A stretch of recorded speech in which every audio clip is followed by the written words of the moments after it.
Termo de depoimento número 16, que presta Marcelo Bahia Odebrecht, aqui presente e acompanhado de seus defensores Luciano Feldens, Débora Poeta e Joana Paula Batista.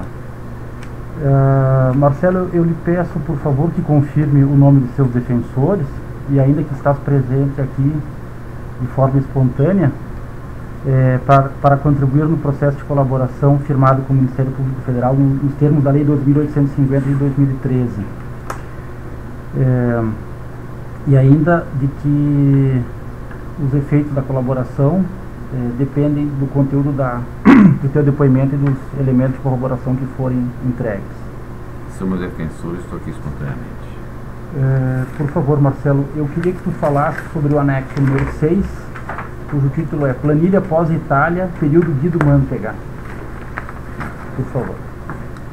Essas planilhas, quer dizer, italiano e pós-Itália, elas foram evoluindo com o tempo, como eu comentei nos anexos anteriores. A planilha italiana, fazer menção a ela antes de explicar o pós-Itália, ela então tinha aquele saldo que era gerido por Palocci, conhecido só por Palocci, e que ele fazia para pedidos gerais do PT, governo federal. Tinha aquele saldo que nós combinamos de provisionar para o amigo, segundo Palocci, Lula, que tinha indicações de que era por Lula mesmo, e aquele saldo na planilha italiana que era gerido pelo Guido, apesar de que Palocci sabia que era o saldo de 50 milhões decorrente do refis da crise, e que o Guido só passou a utilizar esse saldo a partir de 2011, depois que Palocci saiu. Pode continuar. Depois que ele saiu da Casa Civil. Então, praticamente até 2013,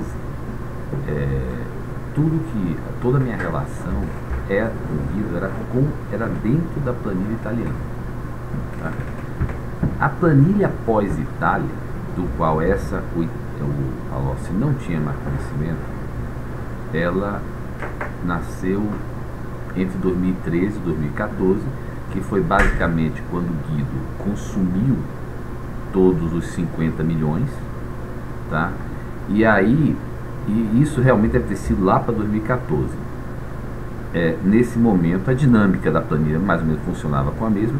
Eu já tinha combinado, a essa altura do campeonato, com os LEs da Braskem e da UR, que quando houvesse um pleito de pedido adicional por parte do Guido, eles bancariam esse pleito, tá? No caso, basicamente, uma das justificativas internas foi porque até então quem bancava as campanhas presidenciais era só a construtora e a Braskem, porque os outros negócios eram pequenos. À medida que os outros negócios foram crescendo, principalmente a OR, ela foi começando a ter muita interface com o governo, e minha agenda começou a ser muita interface com o governo. Aí a gente achou que também eles deviam assumir um pouco da conta dos pedidos do governo federal.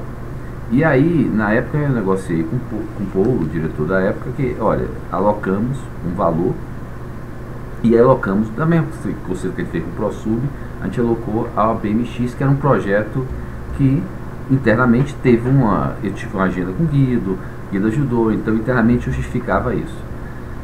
E o assunto do reiki justificava também que a Braskem assumisse um valor mais representativo, que o reiki teve um impacto representativo, foi uma coisa que ocupou uma agenda enorme nossa, e além do fato de que a construtora já estava bancando, principalmente a Infra, já estava bancando a campanha presidencial, tanto de Aécio Neves como Eduardo Cunha. Quer dizer, as campanhas presidenciais dos dois já estavam sendo bancadas pela infraestrutura. Então, internamente se combinou isso. E o valor, então, que a gente internamente alocou, e aí, diferentemente do refis da crise, do rebate Angola, não houve uma conversa de contrapartida específica, foi Eduardo Campos, desculpa, a campanha presidencial de Aécio Neves e Eduardo Campos. Diferentemente, não houve um pedido específico, mas é aquela história, quer dizer, a razão pela qual o Guido, quando chegou em 2014, teve uma expectativa acima de 100 milhões para eu adicionar, ele já tinha usado 50 milhões, e aí tinha uma expectativa de mais de 100 milhões, era por quê? Porque eu tinha uma agenda grande com ele, tinha reuniões constantes, quer dizer, apesar de que, por exemplo, o Estado de Corinthians é um pepino pra gente, mas por outro lado, na cabeça dele, ele se reuniu comigo 40 vezes para resolver o Estado de Corinthians, quer dizer, aquilo que era passou a ser um pedido nosso. Então, de certo modo, pelo tamanho da agenda nossa, vocês nunca gastam dinheiro, parceiros, tá? Então, a expectativa dele era cada vez maior, tá certo? E com o Guido, principalmente, até tinha uma complicação adicional em relação a Palocci, porque durante todo esse tempo, Palocci não era ministro, foi durante só o período de Casa Civil.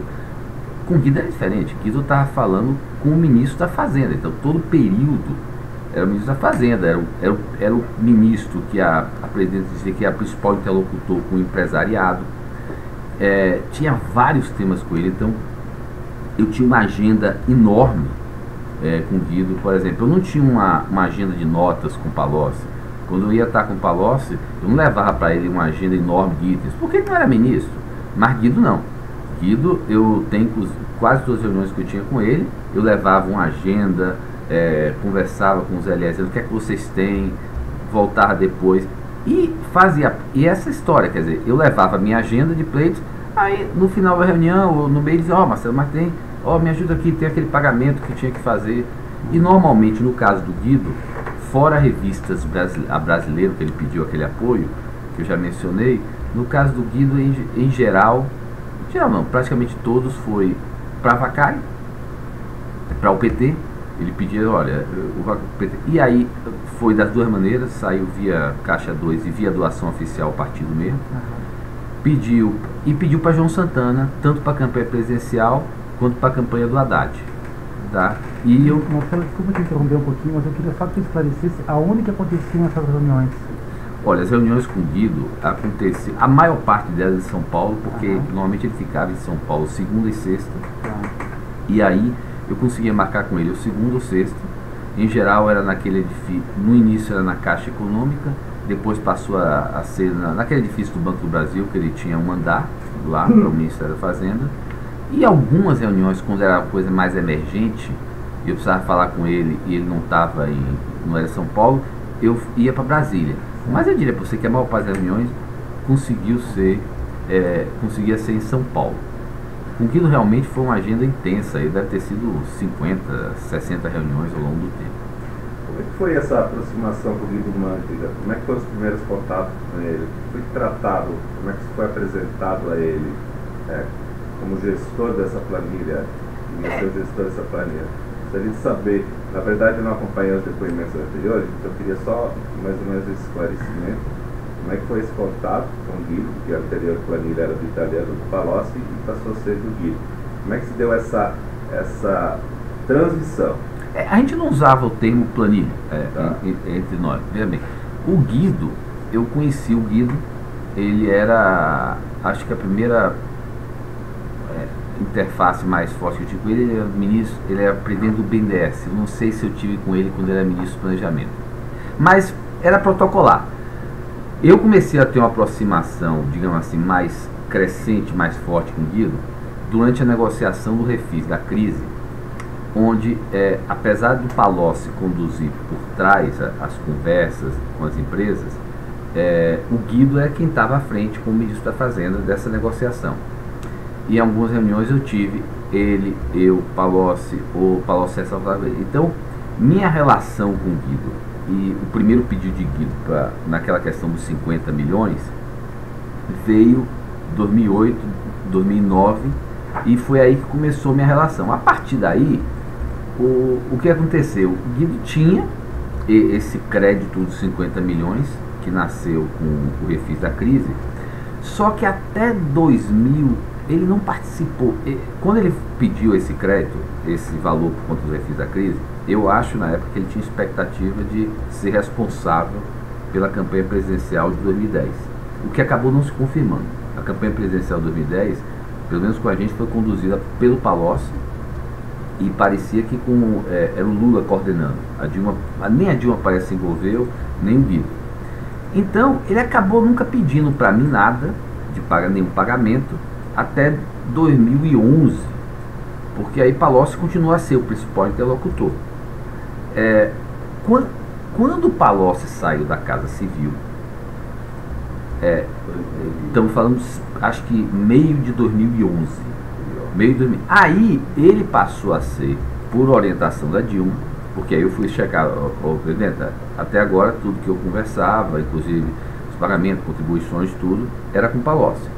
E a partir de agora é com Guido, entendeu? É com Guido. E várias vezes também, quando eu tinha alguns temas, você cuida com Guido.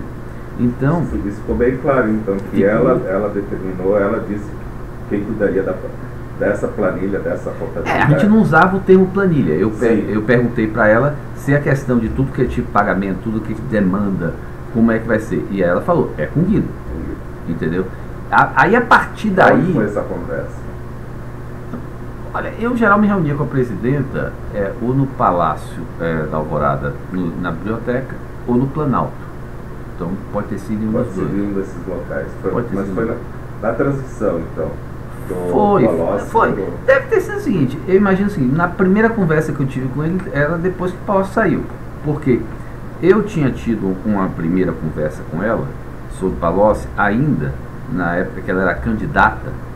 Apesar de que a minha relação era com o Palocci, eu sabia que o Palocci estava sendo coordenado por Lula, como ela era candidata, eu já tinha checado com ela, presidente, a senhora sabe que eu estou conversando tudo com o Palocci, é ele mesmo a pessoa, tá? Ela falou, entendeu? Agora, e aí, tudo bem, com o Guido eu continuava tocando uma agenda, mas nunca veio pedido nenhum dele, ele nunca se fez nenhum pedido desses de pagamento, nada.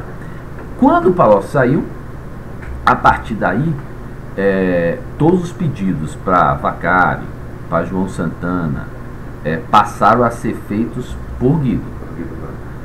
E aí, o Palocci sabia que aqueles 50 milhões da planilha italiana era do Guido, só o Guido podia pedir.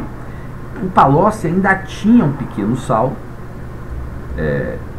mas era muito pequeno. O maior saldo da planilha italiana nessa altura era da conta Amigo. Por isso que os pedidos de Palocci depois de 2011, a maior parte deles, se eu não me engano, a totalidade deles depois de 2011 foi para Brani, foi por Brani. Alguns ele disse, esses são para bater da conta Amigo. Ou foi para o Instituto Lula, que foi uma doação de 4 milhões que veio do Palocci até o Lula. O resto veio através do Guido. Então foi assim que... Mas a gente nunca usava esse termo planilha. O Guido sabia o seguinte, eu tenho um crédito. Ele sabia. O crédito que eu tenho. Você falou nos depoimentos anteriores, pelo que eu li nos anexos, na conta crédito, uma conta geral do PT, né? Era essa, né? Englobava mais ou menos 300 milhões no período, né? Que foi ao longo do tempo eu disponibilizei 300 milhões. E foi. Só sobrou aquela diferença de 50 milhões, né? 45, 50 milhões, né? No saldo. Acho que teve um saldo no final, acho que ele não consumiu. Eu acho que na verdade eu disponibilizei um pouco mais do que 300 milhões, mas eles não consumiram tudo. Tá. Agora a outra pergunta a segunda pergunta que eu queria fazer. No que consistia essa conta? Né? A origem desses recursos, o que eles significavam, no que eles consistiam, que tipo de recurso eram esses que integravam essa conta específica? E por que eles passaram a integrar essa conta específica? Como eu não acompanhei o depoimento passado, eu queria só entender. A conta italiana, ela nasceu de 2 créditos que eram contrapartidas específicas, pedidos mesmo por pleitos, que foi o assunto do refis da crise, por parte do Guido, e o assunto do rebate Angola, por parte do Paulo Bernardo, que ambos alinhados com Palocci. Tá? Aí nasceu o saldo inicial de 114 milhões, 50 e 64. Okay. A partir daí, os valores eram incrementados. A Contaliano, eu incrementei o valor perto da eleição de 2010, e no caso do Pós-Itália, o valor foi incrementado perto da eleição de 2014. Mas aí esse incremento não teve uma conversa assim, relativa a esse pleito, não teve. O que havia é o seguinte, durante todo esse tempo, eu tive uma agenda ampla, ia continuar a ter, aí aquela conversa, olha, você é um parceiraço, confia. Então, quer dizer, se criou uma expectativa deles, e veio a demanda que, de certo modo, eu tinha que atender. Qual era a expectativa deles para o Pós-Italiano? O pós-Itália? É. Olha, na época o Guido me sinalizou o seguinte: eu vou precisar ir. A gente estava chegando, ele já tinha consumido quase os 50 dele todo. Eu falei: Guido, olha, aquele crédito que eu tinha com você já está acabando. Pô, Marcelo, mas você, aquela história, pô, vocês são parceiros, vocês não ganham tanto dinheiro, pô, você sabe quanto a gente ajuda vocês, tá? Aí eu acabei com ele numa negociação. Ele disse: ó, precisa aumentar, vou ter expectativa aí de 100 milhões, certo? Eu já tinha internamente negociado com a UER o valor, acho que era 23 ou 27 milhões, e com os 100 milhões eu negociei com a Braskem, que aí era uma coisa, ele não sabe, eu procurava dizer o seguinte: fora esse assunto do refis da crise e do rebate Angola, nem era do meu interesse dizer para ele como eu alocava internamente. Por quê? Na verdade, eu queria que ele atendesse todas as nossas agendas, e não especificamente aquele que gerava. Tá.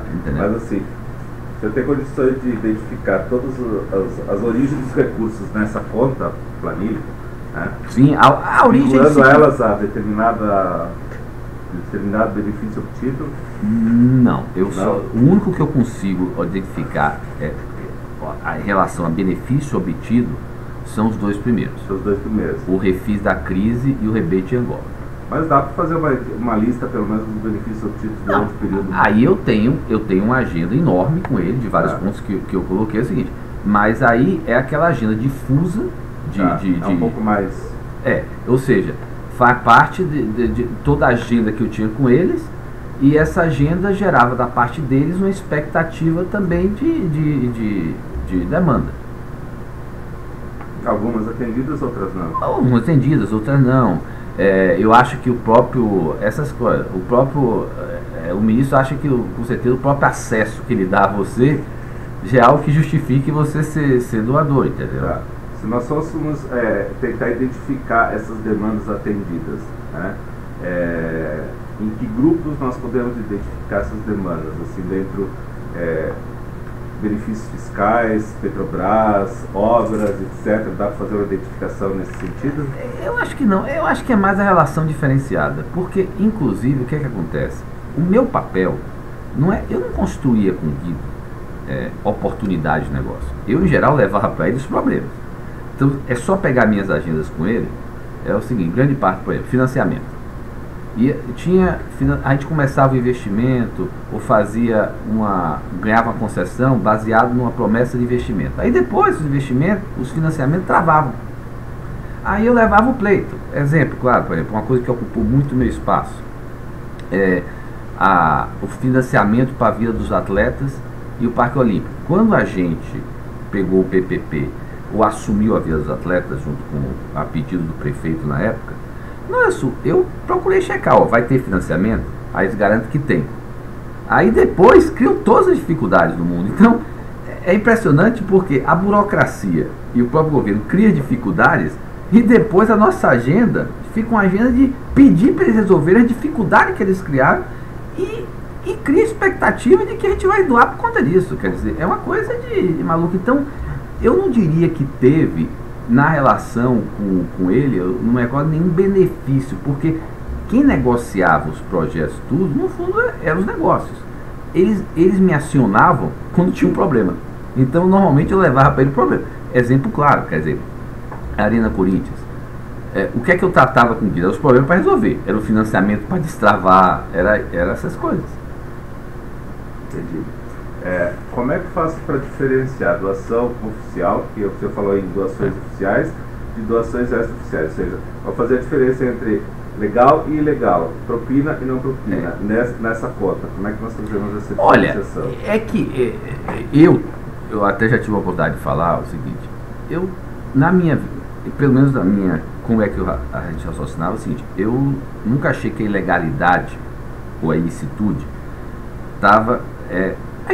primeiro, a gente achava, de certo modo, a gente convivia, achava natural Caixa 2, 3/4 da campanha no Brasil, eu estimo que era Caixa 2. Então, Caixa 2 virou um processo, quase um círculo vicioso, porque você tinha que fazer Caixa 2, porque até por referência, se você não podia ter um deputado, se ele quisesse, o senador, o governador, se ele quisesse colocar tudo oficial, ele ia ter uma diferença muito grande. Então, muitas vezes, tinham candidatos do ponto de vista, digamos assim, honestos, e que usavam Caixa 2 por uma questão dessa. E tinham candidatos desonestos que recebiam no Caixa 1 propina. Então, eu nunca olhei a ilicitude, tinha ilicitude eleitoral, mas a ilicitude do ponto de vista da origem do recurso, eu não acho que estava no Caixa 1 ou no Caixa 2, e sim da maneira com que foi combinado esse recurso.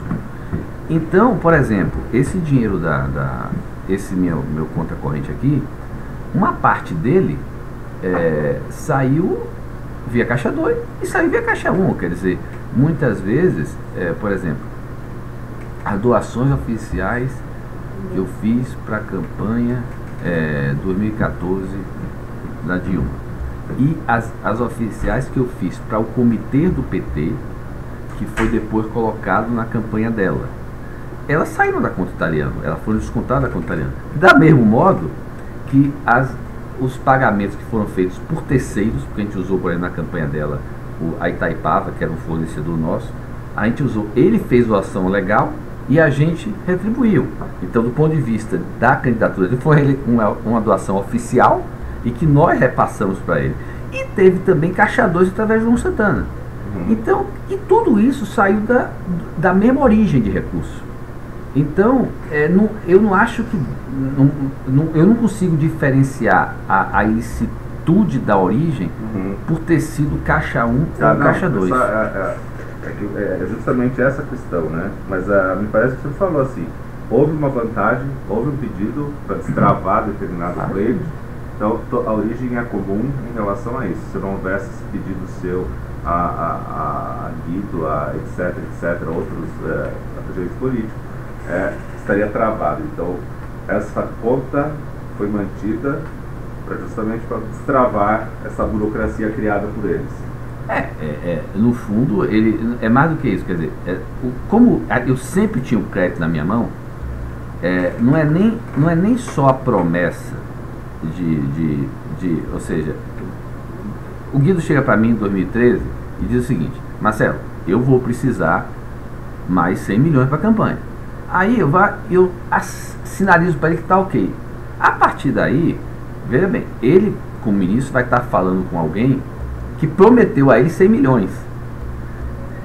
É óbvio que ele vai me atender, porque ele sabe que eu vou ser um grande doador. Se de repente nada impede eu chegar lá e começar a encrencar, entendeu? Aliás, como até algumas vezes eu usava isso para ter nas minhas notas. Quando eu cheguei na eleição de 2014, no primeiro semestre, a gente começou a ter vários problemas com Petrobras. Glosa, aí entrou a Lava Jato, a Graça entrou, começou a glosar, teve vários problemas. E eu chegava muitas vezes para ele e falava: peraí, pô, a gente é parceiro, estamos fazendo uma grande doação, você sabe quem é um dos maiores doadores é por você. Pô, ela vem lá e começa a glosar a gente, fazer isso e aquilo. Então, é óbvio que o fato de eu ser esse grande doador gerava essa conversa. Nunca, o que não havia era aquela conversa foi em cima deste ou daquele pleito. Tá, entendi. Tá bem.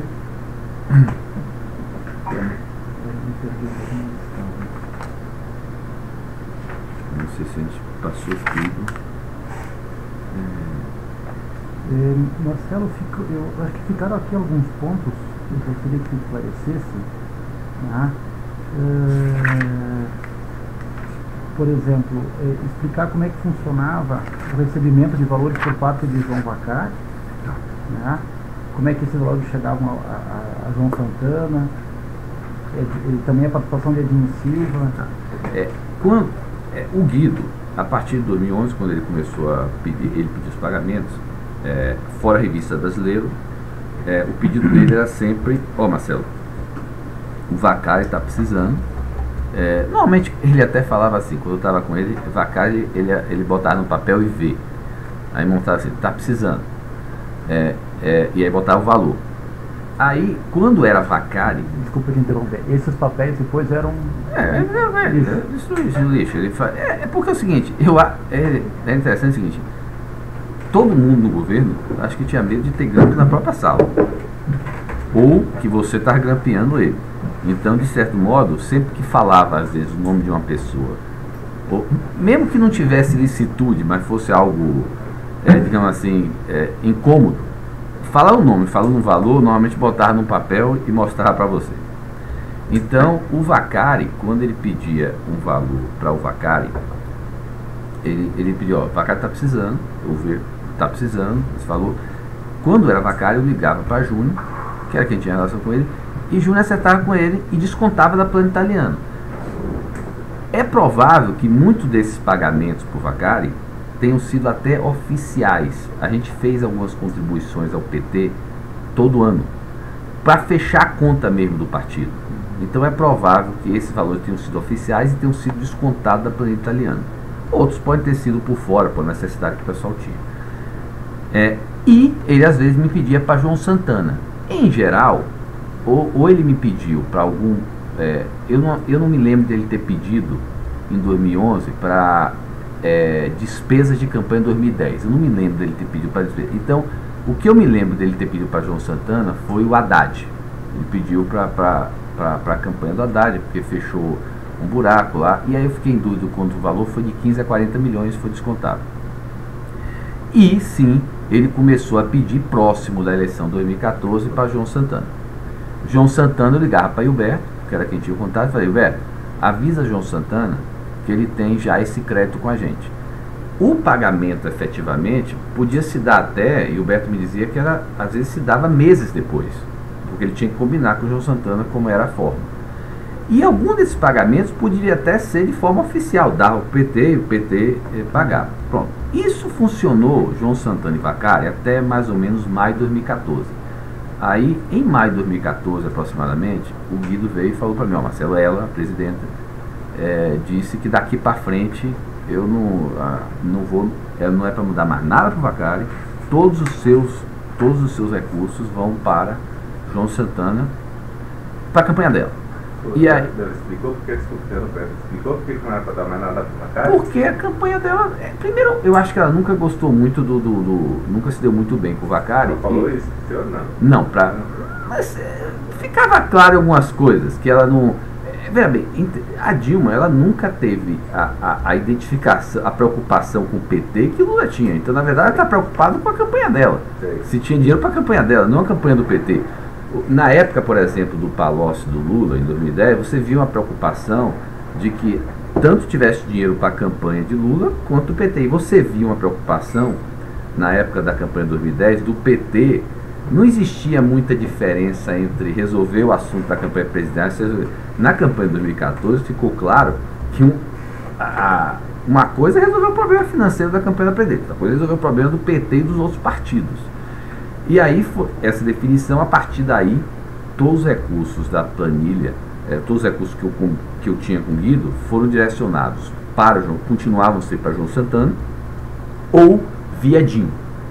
Quando era via Dinho, quem operacionalizava isso, quem fechava isso, era o Alexandrino, que se reunia, eu me reunia algumas vezes, com, por exemplo, eu terminava com o Edinho sabia que com a gente ele não pedia nada diretamente, ele sabia que para pedir a gente ele tinha que alinhar com o Guido, e ele sabia também que a gente bancava João Santana, mas não sabia, porque ele mesmo dizia, ó, Marcelo, essa é uma conversa que só você, ela e Guido sabem, eu sei que vocês... Ela a Dilma? Não, ela a Dilma. Então a Dilma falava, ó, eu sei que vocês aí têm um acerto com o Guido e com ela para resolver o assunto de João Santana, e eles não me envolvem nisso. Então ele não tinha essa informação deles. Eu até procurava, olha, Dilma, você está sabendo que eu estou doando aqui pouco para você, mas eu tenho esse compromisso lá com eles. Então Edinho sabia. Então Edinho não pedia dinheiro para a gente. Quando ele precisava de recurso, ele ia no Guido. E o Guido autorizava. Tanto é assim que quando ele sinalizava que precisava, eu falei, Edinho, aí eu tinha uma reunião com o Guido antes, o Guido confirmava, aí depois eu ia estar com o Edinho e o Alexandrino para dizer, olha, o Guido autorizou. Então, com essa questão na campanha de 2014, então eu tinha reuniões com Edinho e Alexandrino antes ou depois da minha reunião com o Guido. Muitas vezes eu saía da reunião dele no Banco do Brasil e me reunia com o Edinho no lobby do Renascença, que é ali perto. ou ele ia lá em casa, ou ia no escritório, geralmente 1 ou 2 dias depois, ou até no mesmo dia. E para a campanha de 2014 teve então a doação oficial, que se eu não me engano foi 5 milhões no primeiro turno e 2 milhões no segundo turno, que saiu dessa conta. Teve uma doação que a gente fez de uns 5 milhões para o comitê do PT, que depois foi para a campanha dela, já combinado com o Edinho. Teve também, aí teve e tinha as doações para João Santana, aí os pagamentos por fora para João Santana. Teve um momento que começou a ter problema, porque eu não conseguia gerar caixa 2, a dificuldade, porque a Lava Jato já tinha começado, e eu já tinha batido no limite de doação oficial que eu tinha estabelecido para ter uma referência a ela, o Aécio. Nesse momento criou um impasse. O Guido sabia que tinha um crédito com a gente, eu reconhecia que eu tinha um crédito com ele, mas eu não tinha como pagar. Aí é que surgiu quem salvou a gente na época foi alguns fornecedores, principalmente a Itaipava, que viabilizou uns pagamentos, acho que grandes, eu não sei precisar exatamente o valor, mas eu, com certeza deve ter registro pessoal, foi da ordem de, acho que de 20 a 50 milhões talvez, que foram feitos de maneira oficial e nós repassamos via Caixa 2 para esse pessoal. Aí deu um fôlego, ou seja, eu consegui cumprir meu compromisso que eu tinha com eles do crédito. Isso foi quando? Acho que esse agosto, setembro, outubro, deve ter sido mais ou menos esse período. De 14. Tem um anexo específico de Itaipava, qual que faria? Eu comento ele que ele foi um dos fornecedores. Eu não tenho um anexo específico, mas eu comento sobre ele. Esse aqui? Não nele, eu acho que eu comento. Acho que eu comento mais à frente. Tá. Então a gente volta mais à frente sobre o qual que faria Itaipava. Como é que era, obviamente que a doação oficial transitava pelo sistema financeiro, né? Como é que funcionavam as doações oficiais e as doações não oficiais? Como é que se operacionalizava isso? Como é que se criava o Caixa 2 e como é que se fazia a entrega desse dinheiro? A gente tem um anexo específico sobre a questão de distribuição e geração. Tá. Então, aí vai para todos. Vamos tocar. Tá. Eu queria que também explicasse, Marcelo, por favor. Tu falou que além das colaborações para a campanha presidencial, que teve pedidos para candidaturas específicas. Poderia falar sobre elas? Esses a única que eu me lembro mais forte é a Glaze, por causa da figura do Paulo Roberto, tá certo? Mas eu sei que teve, e aí o pessoal já conseguiu identificar, porque eles foram lá no sistema e identificaram que tinha um pagamento do Marcos Maia, que foi autorizado por mim. Como o único pagamento que eu autorizaria era da conta italiana, então deve ter sido daí. Marco Maia, como é um candidato do PT relevante, eu imagino que deve ter tido autorização. Mas havia sim, como eu falei, a questão do Tião Viana, havia às vezes pedidos de pessoas relevantes do PT, aos quais não interessava a nenhum negócio atender, porque não tinha relação, porque a pessoa não agregava, e de certo modo, o que as pessoas diziam é o seguinte, vá lá e consiga bater do valor global que Marcelo tem com o PT. Aí as pessoas buscavam autorização, e aí eu nem me preocupo, por isso que eu nem decoro, simplesmente ver a autorização, às vezes nem passava por mim, podia ter vindo e avisava se tinha autorização para descontar da planilha, eu não questionava. E como é que era essa autorização? Tinha um contato com o Guido? Olha, o interlocutor chegava e avisava? Essa autorização pode ter vindo por Júnior, falando com o Roberto, pode ter vindo por Edinho, o Alexandrino autorizando, pode ter vindo de várias maneiras. Agora, de certo modo, eu em algum momento devo ter falado, Guido, tem um pedido aí de 10, 20 milhões, está alinhado com, veio esse pedido do Vacari, veio esse pedido do Edinho, veio esse pedido, tá ok?